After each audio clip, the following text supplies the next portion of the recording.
Good morning everyone, happy Friday. இன்றைக்கி மதியானம் lunch டைரெக்டாக இன்றைக்கி சாப்பாடு அதில் ஃப்ரூட் சாப்பிட்டோம். அமாவாசை நாளில் டிஃபன் சாப்பிடல.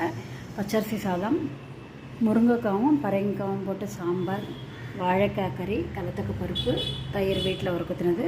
சாம்பாருக்கு எலுமிச்சம்பழம் அளவுக்கு புளியை கரைச்சி விட்டுட்டு அதை கரைச்சி வச்சிடணும். அப்புறம் பரங்கிக்காவும் முருங்கைக்காவும் வதக்கிட்டு புளி தண்ணியை கரைச்சி விட்டு உப்பு சாம்பார் பொடி போட்டு நல்லா கொதித்த உடனே 4-5 கரண்டி வேக வச்ச பருப்பை போட்டு கடுகு கருவேப்பிலை தாளிச்சு கொட்ட வேண்டியதான்.